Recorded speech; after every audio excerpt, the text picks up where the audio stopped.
Hexagone, actualité. Outre-mer News, je me trouve en compagnie de Babette Rosière qui a déclenché une pluie de réactions depuis quelques jours, depuis qu'elle a déclaré qu'elle abandonnait la candidate des Républicains, Valérie Pécresse. Beaucoup de réactions dont nous avons donné la parole à certains, dont Patrick Caram. Nous avons voulu entendre aussi le témoignage de cette personne donc, qui est victime, je vous dis, de réactions parfois même violentes d'après les différents télégrammes qui nous sont parvenus ces jours derniers. Alors, Babette Rosière, merci de nous recevoir chez vous. Pourquoi cette réaction brutale à quelques, je veux dire, semaines de cette élection présidentielle et avec Valérie Pécresse, une personne que vous avez bien connue, avec qui vous avez collaboré certainement pendant quelques... On a eu l'occasion de tourner sur votre Valérie Pécresse et vous-même. Qu'est-ce qui s'est passé réellement pour quitter Valérie Pécresse? De toute façon, quand on prend une décision, c'est qu'il y a une cause. Et moi, je ne suis pas la personne à prendre une décision sans réfléchir. Moi, je suis quelqu'un qui prend énormément de patience. Je vais remettre les choses dans son contexte. En 2014, j'étais chez moi, dans ma cuisine, dans les Yvelines, dans ma maison, lorsque Valérie Pécresse est venue me trouver pour me demander d'être sur sa liste en 2015 pour les régionales, recommandée par Patrick Caram, que je ne connaissais que comme ça. C'était pas mon ami, d'ailleurs, c'est pas mon ami non plus. Mais enfin, il a demandé à Valérie Pécresse de me voir parce que j'étais populaire, j'ai une grosse clientèle derrière moi, je fais de la télévision, je suis célèbre, enfin bref. Donc Valérie est venue me voir une première fois, moi j'ai dit ça m'intéressait pas. Ensuite, elle s'est mise à venir en tant que cliente dans mon restaurant. Elle a déjeuné, elle a dîné, elle a fêté ses anniversaires, son anniversaire de mariage. Parce qu'il y a une chose pour Valérie, elle est tenace. Et j'aime beaucoup ça, j'aime les gens qui sont tenaces. Elle est venue à la garden party. Enfin, elle a envahi. Elle a fait un sitting. Jusqu'au jour, début 2015, je lui ai dit d'accord, je viens. Tout de suite, elle m'a dit de venir aux Républicains. C'est là qu'elle avait son bureau. Donc, je suis allée la voir. Elle m'a reçu des bras ouverts, trop contente, etc. Mais je comprenais aussi sa joie parce qu'elle a tellement attendu pour avoir ma réponse. Et là, elle me dit, écoute, Babette, je suis contente. Je vais te mettre 3e sur ma liste. Je savais même pas à l'époque ce que ça voulait dire 3e sur ma liste. 3e sur ma liste. Et puis, si d'aventure, le nouveau président de la République était l'air, je te garantis un portefeuille, non pas du ministère de l'Outre-mer, bon, mais quelque chose d'autre parce que je pense que tu vaux mieux que ça. D'accord? Et je lui dis quand même de me donner quelques temps pour réfléchir. Parce que mon mari ne disait pas d'accord. Alors, je suis rentrée chez moi et j'explique à mon mari en lui disant, voilà ce que Valérie Pécresse m'a proposé. Et il me dit, est-ce que tu veux le faire? Parce que mon mari, c'est quelqu'un qui il me laisse la liberté de faire ce que je veux. Je lui dis, j'aimerais bien, mais est-ce que tu penses que c'est une bonne chose? On discute. Et le surlendemain, j'ai laissé passer 48 heures, j'ai appelé Valérie, j'ai dit, OK. À partir du moment où j'avais dit ça, tous les supports de Valérie pour les régionales, les collets fichiers, les godis, tout c'était à l'effigie de Babette. J'étais partout avec elle, sur les marchés, mais partout. J'étais usée après cette campagne. Et il y a une personne qui est témoin de ça, c'est Kéza Nubré. Elle m'a accompagnée, elle était courageuse, elle m'a accompagnée partout. J'ai fait une campagne à chemise mouillée, à ne pas dormir pour Valérie. Et je peux dire haut et fort, grâce à ma popularité, je pense qu'elle a arraché la région comme ça. Et c'est si vrai que le jour du résultat, j'étais avec Valérie, son mari, Bédier et moi enfermés dans le bureau à regarder l'écran pour savoir si elle avait été élue. Et c'est lorsque Barthelone nous a appelés, on a sauté de joie et on savait qu'elle avait. Ça, c'est l'épisode 2015. Parce que Patrick, j'ai entendu qu'il a dit que comment il dit ça? J'ai roulé, enfin, enroulé par terre, moi, qui ai fait Valérie, mettez-moi c'est ça en 2015. Alors que je connaissais même pas Valérie. Premier mensonge. Deuxième mensonge. Lorsque Valérie a déclaré qu'elle allait justement en campagne électorale. Il faut savoir que depuis 2021, je voulais pas faire la campagne de Valérie parce que j'avais mes raisons et Valérie sait bien pourquoi. Je suis pas là non plus pour salir ni Valérie ni personne. Mais moi, je te parle et je te dis que Valérie sait très bien pourquoi je voulais pas faire sa campagne en 2021. Il y a Geoffroy Didier qui est venu me voir pour me dire, je vais te nommer orateur dans la campagne de Valérie. J'ai dit à Geoffroy Didier, ça ne m'intéresse pas. Et j'ai expliqué les raisons à Geoffroy Didier. Ce à quoi il m'a répondu, tu as raison, mais quand même, tu sais, Valérie t'aime beaucoup, toi aussi, bon, on va passer l'éponge et tout ça.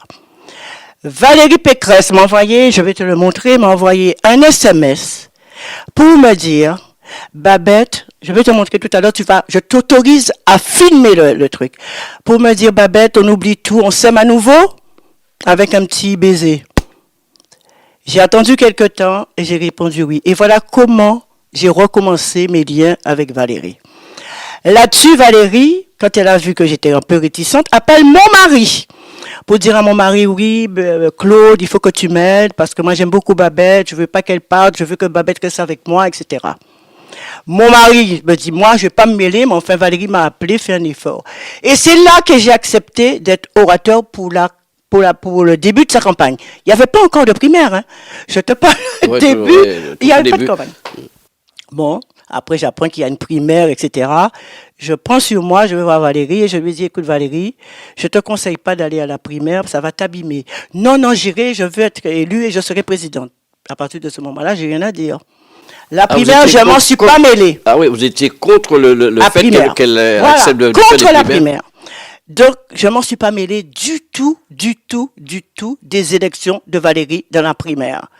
En revanche, j'ai été voir tous les discours de tous les candidats, de Barnier, de Ciotti, de Juvin, de Valérie, je suis allée partout. Et quand j'allais dans les meetings de Valérie, je me mettais derrière. Et si bien qu'un jour elle m'a vu, elle me dit, ah, t'es là, Babette, oh, Claude, t'es là, ça me fait plaisir. Parce qu'elle ne savait pas que je venais. Mais je voulais prendre la mesure du programme de chaque candidat. Donc, je suis allée pour voir chaque candidat c'est mon droit, puisque c'est la primaire. Parce que je suis LR. Mais j'ai pas oublié que Valérie a quitté avec fracas les LR. Ça a pas fait tant de vagues quand elle a quitté. Moi, je dis que je quitte Valérie. Il faut croire que je suis une valeur ajoutée parce que ça fait, ça fait des vagues. Donc, voilà comment et puis après, Mais on prenait quand elle a position été élue, lors des primaires, prenez déjà position, vous écoutez les candidats. ben, vous- bien sûr, je savais que mon candidat, c'était Bertrand. Donc, quand Valérie a arraché les primaires, et je sais dans quelles conditions, de toute façon, ça va péter bientôt, parce que c'est Patrick Caram, mais je reviendrai sur cette histoire de primaire. Quand elle a eu sa primaire, elle m'a appelé plusieurs fois. Je voyais que c'était elle. Je ne répondais pas. Et puis un jour, mon mari me dit, réponds. Je réponds, elle m'appelle, il était 23 heures. Et c'est dans mon portable. Hein. Babette, je t'appelle pour te demander, est-ce que tu veux être orateur dans ma campagne? Valérie Pécresse. Et elle écoute ce que je dis, il faut voyer bonne nabaille. Parce qu'il dit, c'est pas vrai. Donc, je lui ai dit, ben, d'accord, ok, bon, ok, ça me chantait pas plus que ça. Et c'est comme ça qu'elle m'a nommé primaire, orateur, et je n'ai rien fait dans la campagne de Valérie. J'ai commencé un dimanche à aller tracter et j'ai appris comment ça s'est passé la primaire. Et j'ai dit, moi, je ne peux pas cautionner des choses comme ça, j'arrête. Donc, Patrick, qu'est-ce qu'il a fait? Il a ameuté les Chinois, les Cambodgiens, les illettrés, les Antillais. Parce qu'il faut savoir que les Antillais, c'est le fonds de commerce de Patrick. Parce qu'il faut aussi que les Antillais, je veux regarder la caméra pour dire ça, il faut que mes compatriotes antillais apprennent ce que je vais dire. Patrick a fait de toutes les associations antillaises son fonds de commerce. Il n'arrête pas de se vanter partout dans le milieu politique, notamment pour Valérie Pécresse, qu'il a au moins 50 ou 60 associations qui mangent dans ses mains. Il suffit de leur donner 2-3 miettes, c'est comme ça qu'il parle, 2-3 miettes, et puis en signant tout en main en moins, il n'y a qu'à manger en main en moins. Et de notre côté, un jour, j'ai assisté Patrick, j'étais à Trépannée-Citose, mais il m'a pas vu Patrick. Et j'entends qu'il dit à quelqu'un, Valérie Pécresse a mangé en main en moins, qui a fait ça, moi, volé. Voilà ce côté vantard qu'il a, Patrick. Les gens savent que Patrick est clivant. Les gens savent que Patrick aime les cancans, les histoires. Les gens savent que Patrick n'aime personne. Les gens savent que Patrick ne travaille que pour lui. Quand Patrick appelle tous ses Antillais pour leur témoigner pour Valérie Pécresse, il appelle tout le monde. Mais c'est pas pour les Antillais qu'il fait ça. Il fait ça pour lui. Parce que Patrick, depuis plus de 30 ans, il est en politique. Il n'a jamais rien réussi en politique. S'il n'a rien réussi en politique, c'est qu'il vaut rien, Patrick. Parce que sinon, il serait pas vice-président à la région de France. Il a critiqué Madame Ponogement qui était ministre, il critique tout le monde. Il a une langue sale, Patrick. Jamais j'aurais parlé de Patrick s'il m'avait pas impliqué dans son histoire. Quand je dis que je quittais Valérie, je n'ai pas parlé de Patrick. Ah, pas même songer Patrick. Ah, pas même songer Patrick parce que Patrick, c'est pas quelqu'un qui m'intéresse. Je connais le niveau d'appréciation de Patrick sur nous, les Antillais. Quand il est avec les Antillais, il dit qu'il est Guadeloupéen. Mais il faut savoir que quand il est avec ses Blancs et ses Libanais, il dit « Je suis Libanais, né en Guadeloupe ». C'est pas pareil. Mais quand il est avec le milieu antillais, c'est beaucoup de parler, beaucoup de... C'est mon paix, bon, babette, yo paix, bon, yo obligé de faire ça, yo paix. Il vient blaguer comme ça. Quand dit Patrick, arrêtez de parler comme ça, parce que si jamais un compatriote nous apprend ça, ça peut être bon. Faut pas parler des compatriotes. Surtout moi, quand occupé des Outre-mer, faut pas faire ça. Et c'est pour ça que j'étais fâché avec Patrick pendant longtemps. J'étais fâché. Je vais t'expliquer pourquoi j'étais fâché avec lui. J'étais fâché avec lui parce que Patrick a fait virer Gilles Camouilly de François. Que je te raconte l'épisode François. Ce que je te dis là, j'ai rien dit à personne parce que mon but, c'est pas de salir qui que ce soit. Patrick, ça a été l'acteur principal pour la destruction de François. Uniquement parce que Gilles Camouilly, Patrick a mis figuier en télévision là. Il dit, ben, qu'il pété tout à Gilles Camouilly et qu'il fait sortir, et c'est vrai, il fait virer Gilles Camouilly et il a fait des mains et des pieds en complicité avec les hommes politiques pour virer François. Voilà ce que Patrick a fait. Tout le monde a compris de dire que oui, c'est le gouvernement. Patrick, c'est lui qui a été à l'origine avec tous ces gens, les sénateurs, parce qu'il est venu me vanter qu'il a fait couler François. Voilà. Soi-disant, il aime les Outre-mer, mais il a fait couler le cordon ombilical que nous, on avait avec nos territoires. Voilà. Oui, alors, revenons sur le fait de quitter Valérie Pécresse. Vous dites elle n'a pas de programme pour les Outre-mer. Non. Mais cette découverte, vous l'avez... En juillet. Je suis allée voir Valérie au mois de juillet dans son bureau. On était sur la terrasse. Il y a son bureau et à côté, il y a une terrasse. Je suis assise dans la terrasse. Je dis, à Valérie, ne te présente pas aux primaires parce que la primaire va t'abîmer. Je dis ça parce pour qu'elle puisse écouter ce que je dis. Que la primaire va t'abîmer. Elle m'a dit, non. Bon, ok. Je dis, mais tu sais, Valérie, si tu rentres en campagne présidentielle, il faut que tu présentes un programme politique sérieux pour les Outre-mer. Parce que tu sais que je m'occupe des Outre-mer. Les Outre-mer, c'est mon dada. Donc, oui. Et puis, il dit oui, je connais bien le oui de Valérie. Elle m'a dit, oui, mais tu sais que les Outre-mer ne rapportent pas beaucoup de voix. Elle m'a dit ça. Valérie Pécresse m'a dit, oui, mais les Outre-mer ne rapportent pas beaucoup de voix. J'ai répondu à Valérie, les Outre-mer, c'est plus de 2 millions de personnes, et les Outre-mer, c'est 5% de voix. Elle m'a dit, oui, mais on verra ça, on a le temps, on fera. Juillet, août, septembre, octobre, novembre, décembre, janvier. Il y a Magali qui m'appelle et qui me dit, Babette, oui, on aura besoin de toi, puisque pendant tout ce temps-là, je rabâche le programme, les Outre-mer, parce que je fais une fixation dessus. Je veux savoir quel est le programme qu'elle propose pour les Outre-mer. Donc, Magali m'appelle fin janvier, elle me dit, Babette, on a vraiment besoin de toi parce que pour les Outre-mer, on est embêté, on n'a pas fait, on n'a aucune ligne sur les Outre-mer. Je vais te le donner aussi. J'ai fait un programme complet pour les Outre-mer, pour Valérie, en nommant chaque territoire, en donnant le besoin de chaque territoire. Parce que pourquoi? Ça fait plus d'1 an, j'ai fait une mission pour l'outre-mer. Là aussi, il a dit qu'il payait moins grassement. Ce fameux rapport dont vous avez remis récemment. Ouais, quand j'étais grassement payé. C'est vraiment vous avez profité de vos déplacements pour faire un état des lieux, c'est ça, des régions. Voilà, parce que le ministre m'a chargé.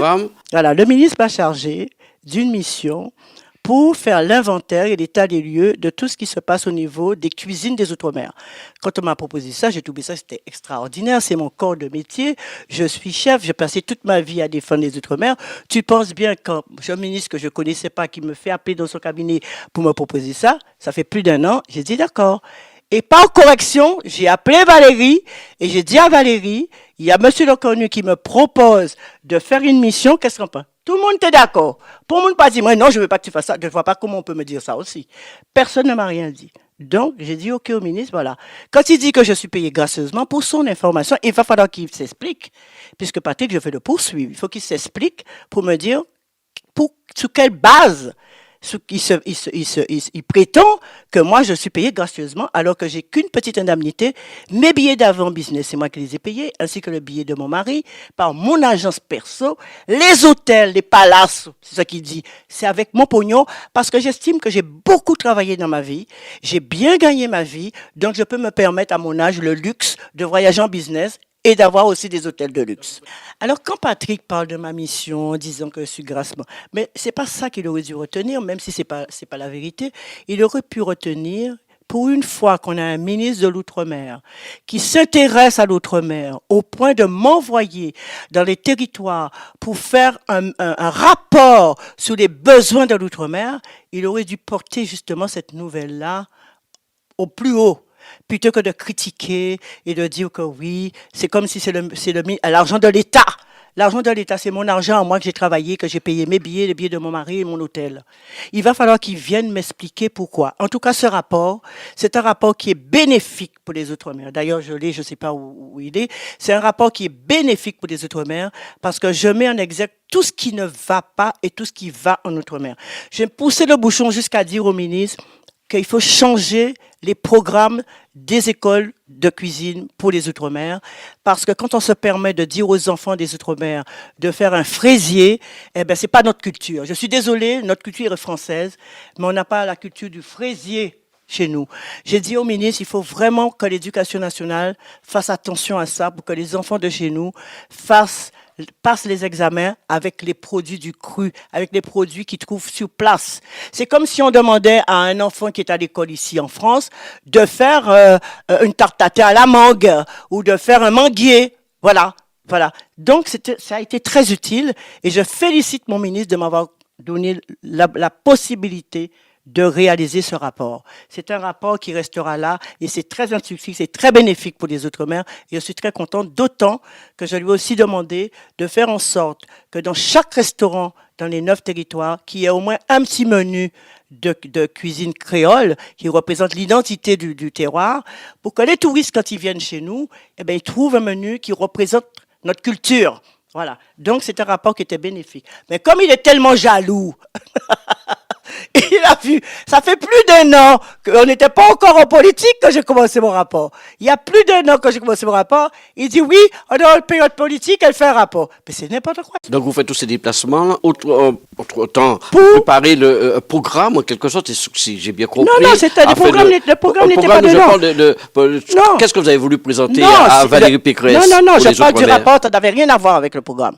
J'étais faire mon truc partout dans les Outre-mer, faire mon rapport, j'ai rencontré les préfets, toutes les personnes qui s'occupent des métiers de bouche, les producteurs, les petits producteurs, les réalisateurs, tout le monde, pour avoir le problème, pour saisir bien la matière, tout ce qui est notre cuisine à nous et tout ce qui est des problèmes sur l'agroalimentaire. C'est important, parce que là-bas, on a beaucoup de problèmes.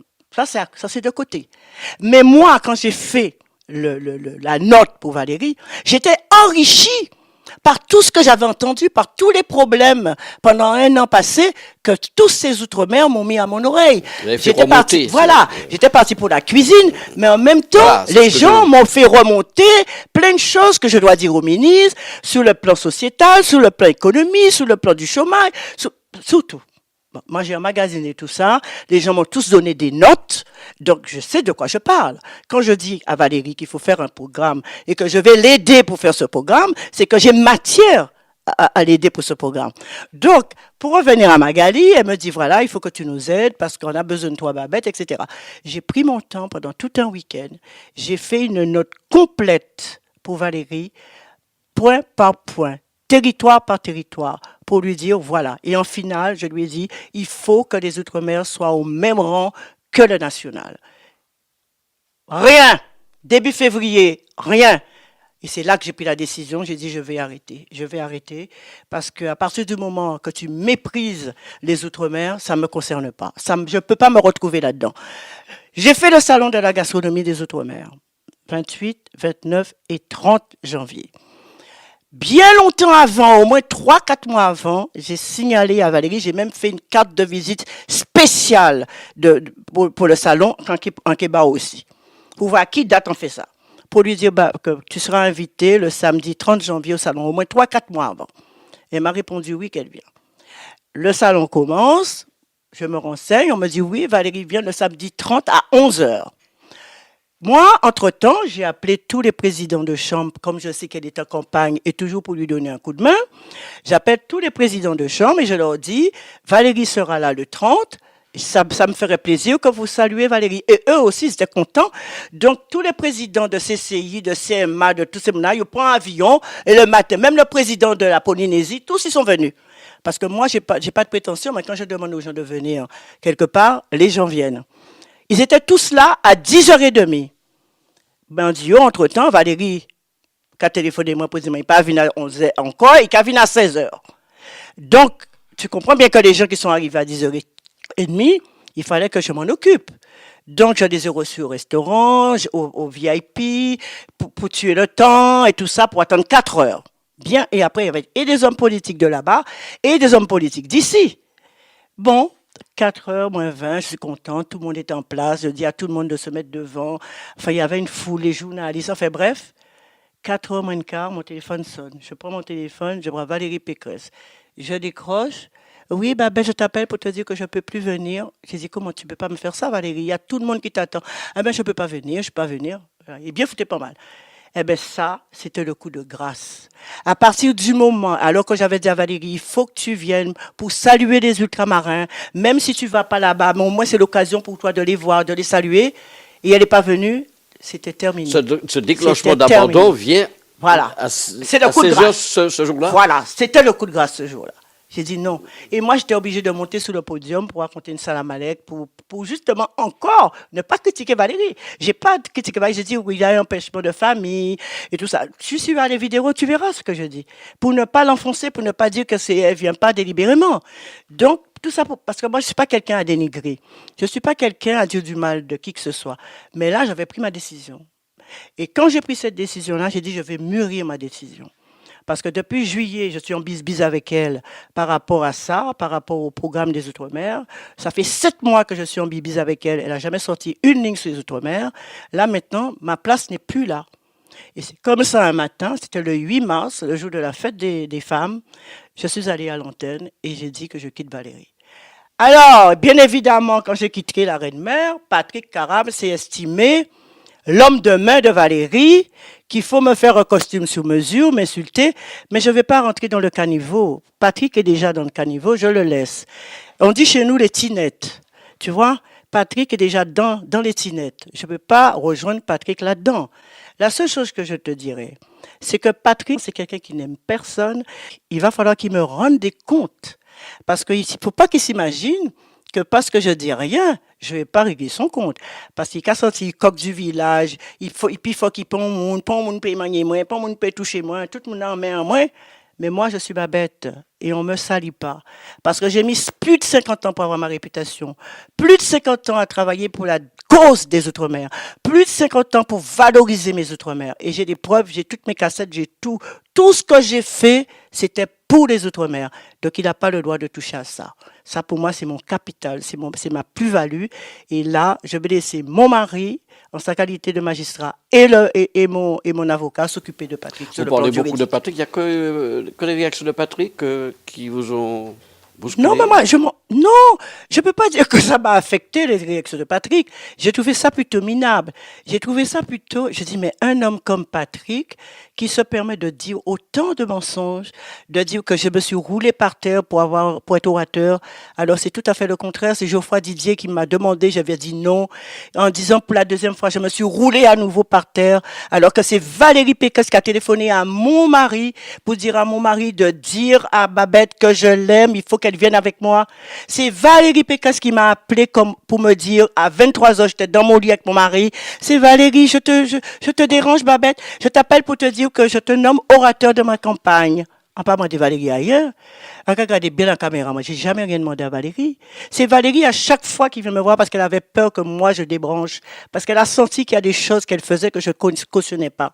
Quand je vois un Patrick qui se permet d'aller couillonner nos compatriotes à nous, moi, ça me faisait mal. Il a créé le chanter Noël. Est-ce qu'on m'ouvre vraiment dans chanter Noël? Jamais personne ne peut dire qu'on m'a vu une seule fois dans chanter Noël. Parce que ça, c'est du bidon. C'est ramasser tous les Antillais, les faire venir pour faire claironner à Valérie. Tu vois, hein, je les ai dans mes mains, ils mangent dans mes mains. Je fais ce que je veux. Comme ça qu'il parle avec un air.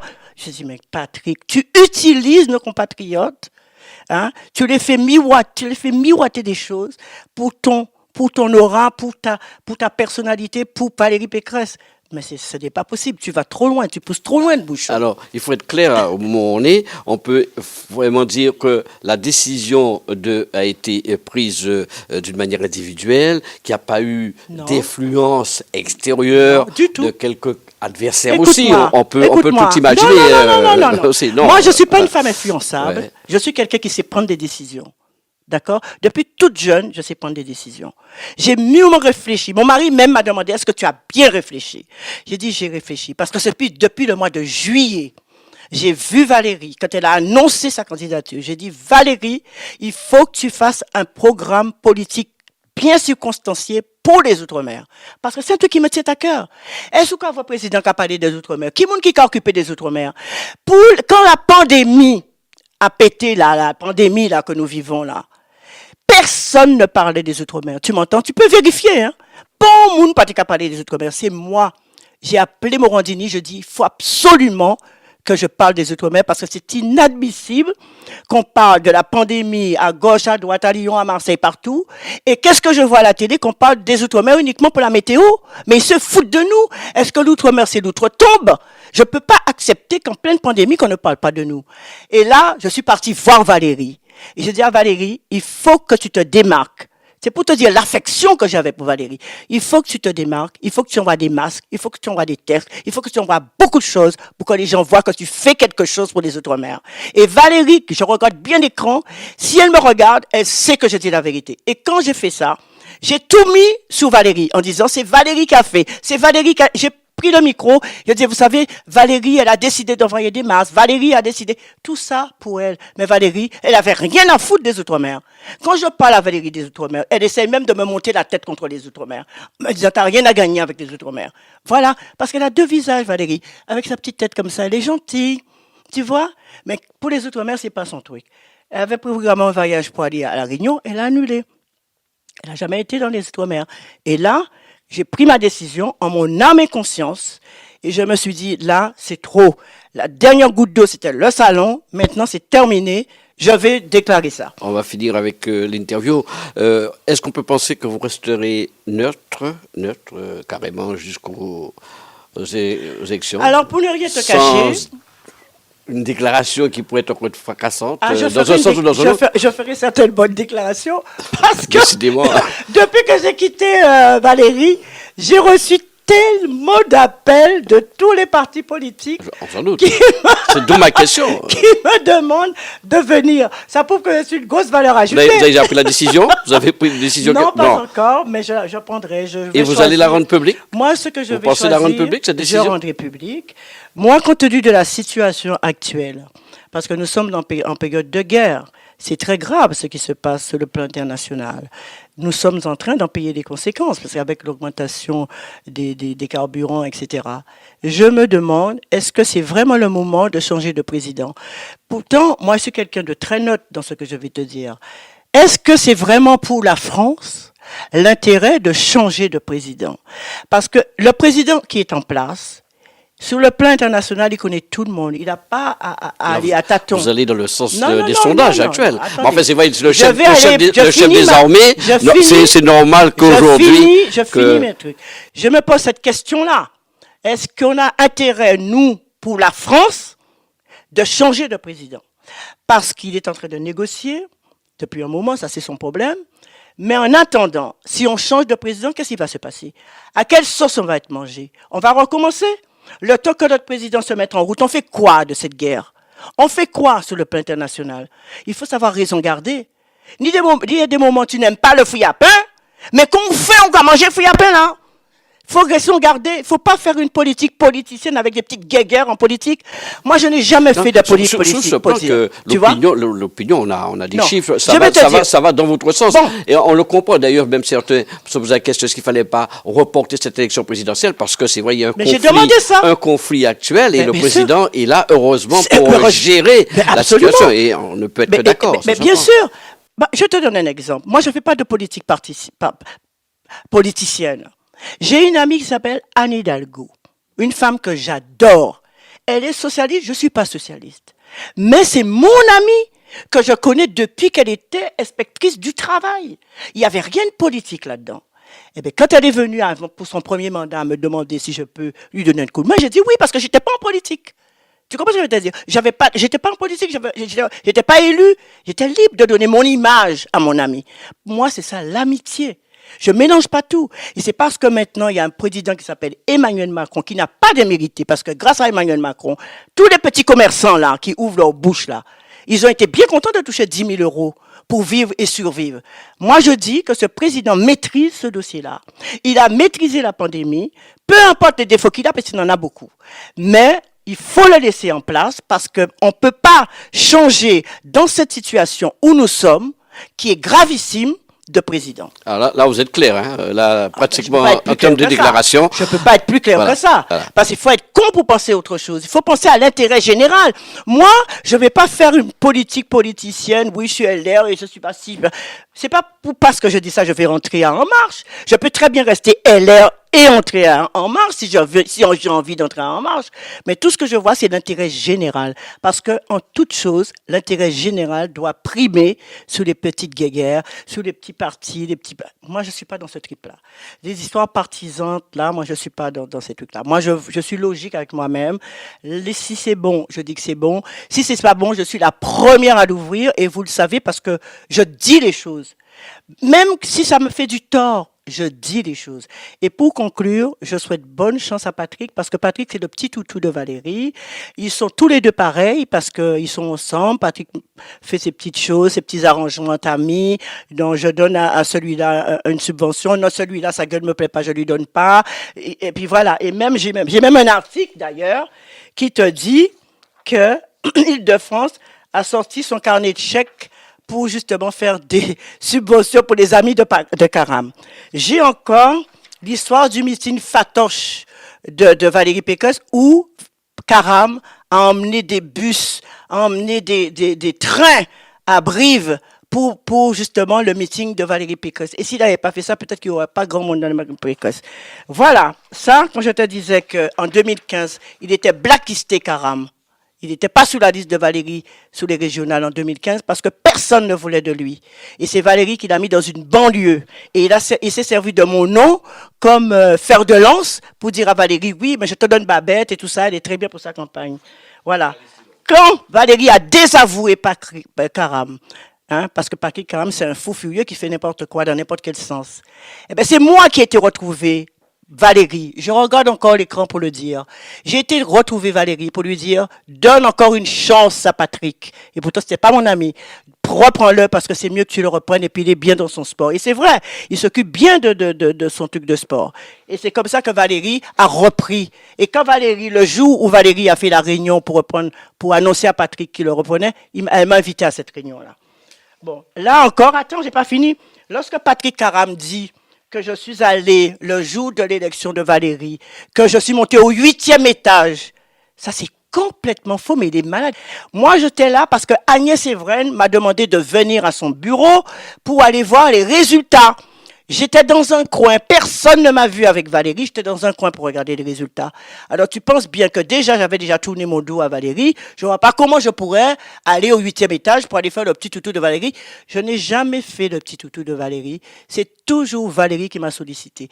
Et même quand j'ai dit à Valérie que c'était bon pour moi, je vais te montrer, tu vas filmer ça.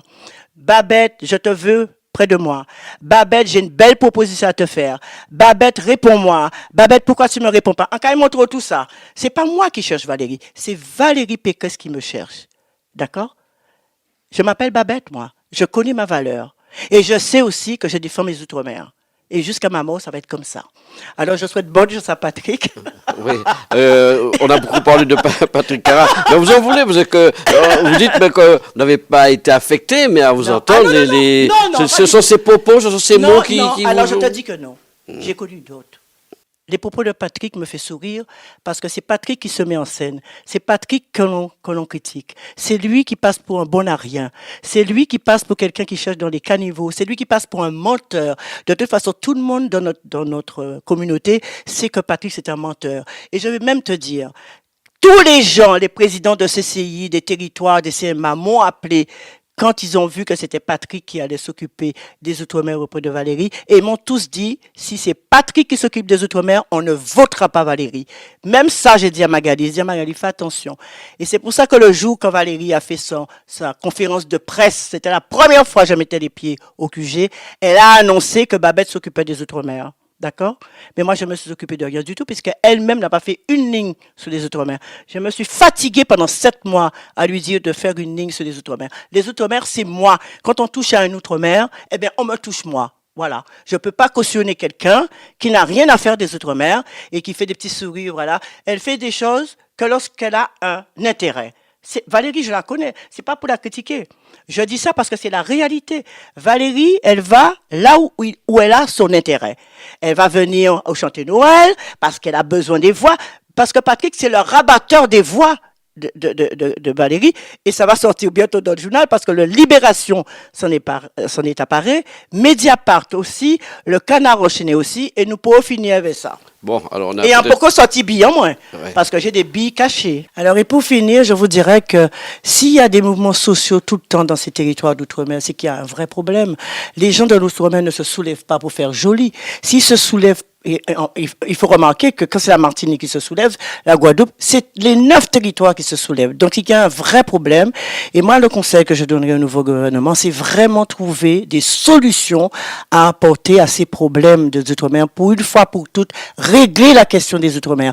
Parce que si on ne fait pas attention, on risque de perdre les Outre-mer. On a perdu déjà la Louisiane. J'ai pas envie qu'on perde les Outre-mer. Vraiment. Parce qu'on a besoin. C'est pas la peine de mettre les choses sous le tapis et de passer comme ça à la légère pour survoler les problèmes des Outre-mer. Il faut vraiment prendre en compte de l'ensemble des problèmes des 9 territoires des Outre-mer pour une fois pour toutes régler ces problèmes-là parce que nous sommes loin de l'Hexagone et on n'a pas les mêmes problèmes que les Français de l'Hexagone. Voilà.